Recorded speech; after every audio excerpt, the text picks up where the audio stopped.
दुष्यंत कुमार ने बहुत सही लिखा है। तो किसी रेल सी गुजरती है, तू किसी रेल सी गुजरती है, मैं किसी पुल सा थरथराता हूँ। मायशा, अब ये पुल उसके ऊपर जंग लगने लगा है।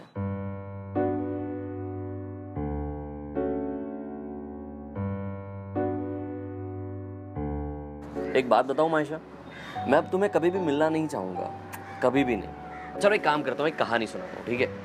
उस कहानी में एक लड़का है, एक लड़की है, दोनों के बीच में थोड़ा सा प्यार है और विलन समान जिंदगी है। अब दोनों का प्यार बड़ा मासूम था, बड़ा पाक था, जिसमें लड़का उस लड़की से बहुत ज्यादा प्यार करता था। और ये बात उसको तब पता चली जब वो लड़की उसको छोड़ के चली गई। अब लड़की उसको छोड़ के गई तो गई, उस बात का उसको उतना गम नहीं था। बात तब चुभी जब उन दोनों की मुलाकात हुई, उन दोनों के बिछड़ जाने के बाद। हुआ यूं कि ब्रेकअप के बाद लड़का बहुत मायूस रहता था, बारी बारी लड़की को मिलना चाहता था, पर उसका जो प्रैक्टिकल दिमाग था और थोड़ा सा ईगो था, वो उसको रोक के बैठा था। तभी 2 दिनों के बाद की बात है, वो दोस्त उसको कहता है कि चल यार कहीं घूमने चलते हैं, कहीं पार्टी शार्टी करते हैं, या फिर मेरे दोस्त की बर्थडे पार्टी है वहां पे चलते हैं।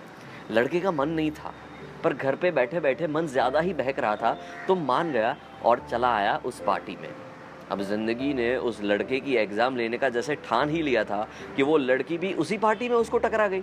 हाँ, पार्टी में एंटर होते ही लड़का देखता है कि जिसे वो कब से मिलने का सोच रहा था, जिसने उसका दिल तोड़ा था, फिर भी दिल की धड़कनें उसी के लिए जिंदा थी, वो लड़की बिल्कुल उसके सामने खड़ी थी। लड़के ने 2 पल के लिए लड़की को देखा, आंखों में 2 पल के लिए वही पुरानी चमक, चेहरे पे एक भी शिकंज नहीं, पर आंखें बहुत कुछ बयां कर रही थी।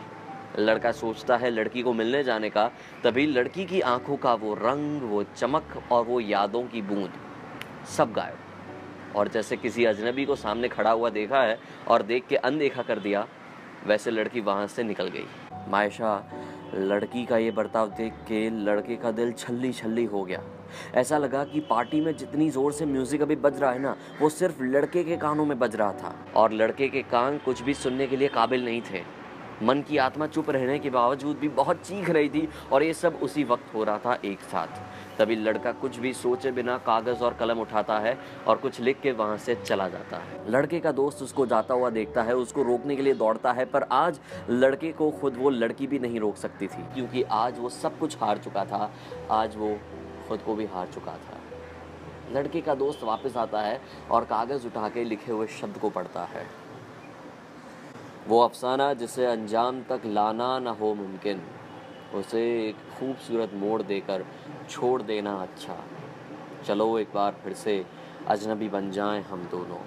न मैं तुमसे कोई उम्मीद रखूं दिल नवाजी की, न तुम मेरी तरफ देखो गलत अंदाज नज़रों से। चलो एक बार फिर से अजनबी बन जाएं हम दोनों।